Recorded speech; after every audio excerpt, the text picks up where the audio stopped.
from the UK, and our summer vacations last 6 weeks when I was 14 or 15, about 11 years ago. And my younger brother was 13, my older sister was 29 at the time, decided to break up the vacation by taking us to a log cabin in Scotland for a week. She knew there wasn't much to do around town, and she was always a great big sister, always looking out for my brother and I. My parents were happy for her to take us, and we were happy to go. My sister told us we both could each invite one friend. For my brother, this was easy as he had one best friend, but for me it was very difficult as I had 5 friends to choose from. I basically ended up leaving it too late to decide who I wanted to bring, and all my friends didn't have enough notice to come. I was pretty upset about it, but my sister told me that while my brother was off with his friend, we would have sister time and spend the week together ourselves. I loved my sister very much, so this was ideal for me. We'd been in the cabin for 2 nights, and both of nights we had ordered takeout and stayed in to watch TV and play board games. On our 3rd night, my brother and his friend took over the TV to play games, so my sister asked me if I wanted to go to the pub that was on the site. Aside from hundreds of cabins, there was a restaurant, pizza takeout, fish and chip takeout, a convenience shop, and also a pub disco. I jumped at the chance to go. I loved makeup, heels, and nice dresses, so the thought of getting myself all dressed up and going to a grown-up bar was exciting for me. As I mentioned earlier, I'm from the UK, and here anyone under 18 can go into a pub or a bar, as long as you're not drinking alcohol, so I wasn't sneaking in or anything. There were kids as young as 2 to 3 there. We got inside and my sister told me to find a seat and she'd get us a drink. She ordered me a lemonade and herself a vodka and lemonade. While I was waiting for her to come back, I couldn't have been sitting there for more than 3 minutes at the most. This guy who looked about 30 to 35 came over to speak to me. He was collecting glasses, so he obviously worked there. He said hi and told me I looked very pretty tonight. Being extremely naive, I smiled and thanked him. I didn't think it was strange for a second, so when my sister got back with our drinks, I didn't think anything of it. He came round again and seemed to be lingering around our table. My sister hadn't noticed, and I didn't really think much of it. After a few minutes, my sister got up to use the restroom, and I was sat alone. He walked straight over to me and started up a conversation about how I liked the cabin site and how long I was here for. He never took his eye off my chest. I was a very well-developed 14-15-year-old. This made me really uncomfortable, and I felt quite scared, but I didn't know what to say to get him to stop. When he saw my sister coming back, he left. I told her what happened and she looked angry. She told me he was a creep and if it happened again, to tell her. About 20 minutes pass and he comes over again, talking to my chest, but again my sister's at the bar ordering more drinks. When she comes back this time, he doesn't leave, he continues talking. My sister asks why he's there, and he replies, "I work here." My sister asks why he's talking to me. As blatant as anything, he answers, "She has great boobs." I tell him I'm only 14, 15, and he says, "Yeah? So what? I think you should remove that top and let me see." My sister screams at him to leave and calls him a pervert. He moves along and my sister gets up and tells me she's going to speak to a manager. She's furious. As soon as she's gone, he comes back, picks up my drink she's just bought me, and he pours half of it all down my top. "You're all wet now. You need to remove that top." I don't know how else to respond other than I'm only 14, 15. What are you doing? Please stop. He looks me in the eyes for the first time that night and gives me the creepiest grin I've ever seen to this day. I'm frozen in fear, I can't move. He grabs a hold of my breasts in his hands and plays with them in the busy bar in front of everyone. To this day, I can't understand how no one saw. It takes me a few seconds to realize what's happening. I'm numb. Once I realize what he's doing, I freak out. I hadn't even kissed or even held hands with a guy before, and here's this grown man feeling on my boobs. In a moment of panic, I just run. I don't pick up my phone, my purse, and I don't even call for my sister who's at the bar shouting at the manager. I just run. I run out the door and start making my way back to our cabin as fast as I can. I'm not a runner at all. I'm anything but athletic, and I'm wearing heels. But I've never ran so fast in my life. I'm so scared that I don't even realize it's midnight. There's no lights on anywhere and that I'm running in the complete opposite direction of our cabin. I look behind me for a second and he's running after me. I swear I thought my heart had stopped. I start screaming at the top of my voice, "Help! Please, someone help me!" I look back again and he's gaining on very quickly. He yells back, "Shut up! Shut the fuck up!" I'm absolutely terrified at this point. I'm just screaming nonsense. "Help me! Please, I'm scared! Katie!" My sister's name. "Katie! Katie, where are you? Leave me alone, please! I'm only 14!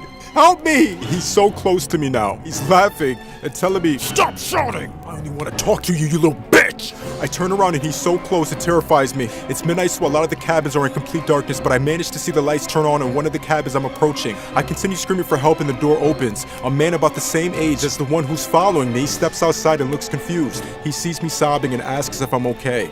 I turn around and the pervert following me is running away. I can barely speak to the guy, I'm so scared. He asks what happened and I tell him I was being chased by a guy. He wakes up his girlfriend and she waits with me while he goes outside to have a look around. He comes back a few minutes later and tells me that there's no one there, but he'll walk me to my cabin. When we finally reach it, my sister is walking around looking for me. I run to her and tell her everything. She thanks the guy for helping me and she calls reception from our cabin. They tell her that management would sort it out in the morning, as all bar stuff had finished their shift now. We never waited to hear what happened. The next morning we packed our things and left. I never knew what come of it. I can only assume what he would have done if he caught me.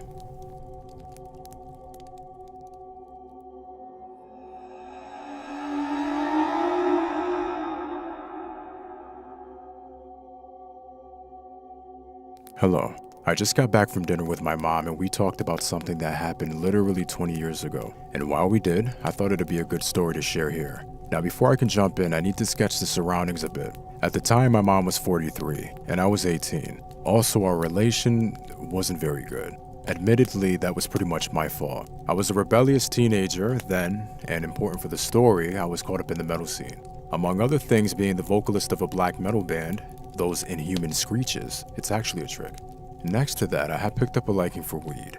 My mom stood out less in attire and manners, although, and yes, this is important too, she likes the color blue and had long blonde hair. Behind our house stood a house owned by, I'm Belgian so my terms might be a little off in this, Social Services, an organization that provided shelter living. So there lived 3 men, Abe, Bart, and Carl. Abe and Bart were obviously in need of help, but completely harmless. Carl was even in that company. Special. Not on first sight, he was rather a diminutive guy who dressed well.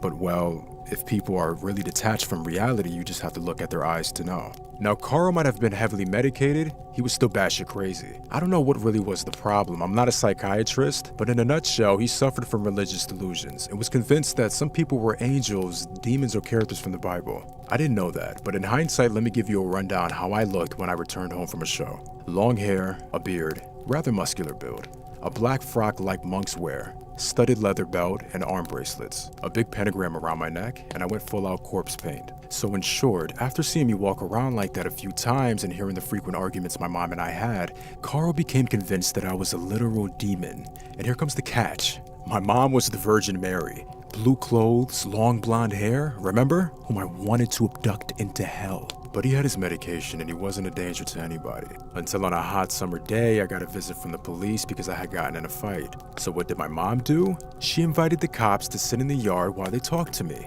To Carl, that was somehow the straw that broke the camel's back. The cops leave, I succeeded in convincing them I just happened to be near the fight, and my mom and I started arguing. At the same moment, Carl starts skipping his medication. A week later, I have a show in a neighboring city, so around 3 a.m. I return. Because I wasn't that stupid, I didn't drink or smoke before getting in my car, but I was planning on doing that afterwards.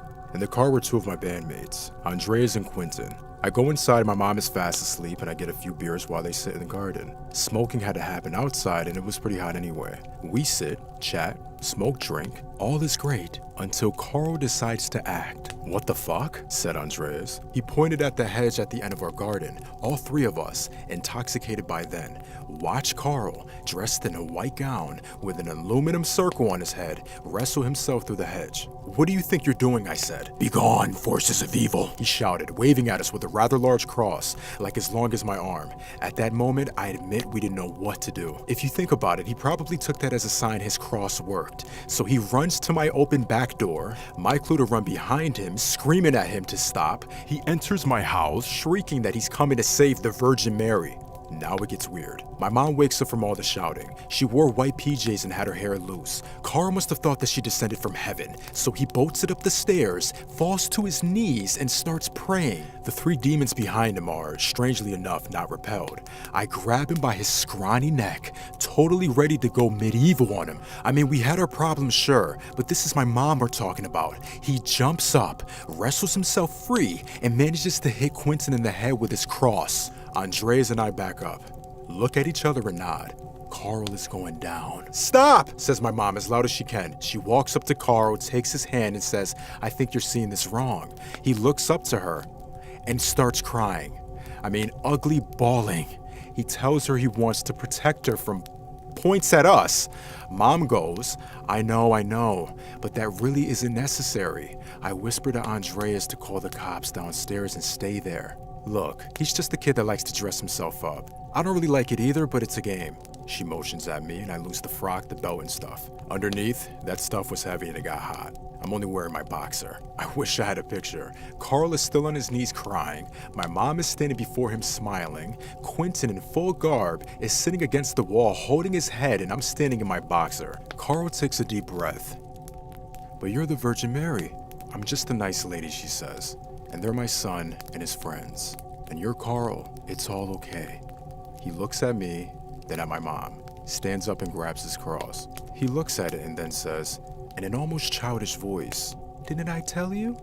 After which he makes his way downstairs, through the garden, through the hedge, and back in his own place. Somewhat later, the cops show up. We explain everything, and the next day, Carl moved out. That was the story about the one man I don't want to meet again, and how I learned that my mom is, underneath her appearance, brave and smart as fuck. To conclude, 2 days later, his social worker paid us a visit, telling us what happened in Carl's mind leading up to that night, repeating over and over how happy we were that we were unharmed. I, by then my usual bragging teenage self, said I would have dealt with him. The social worker shakes his head. Apparently, Carl told him he didn't only have a cross. He also had a large kitchen knife under his gown.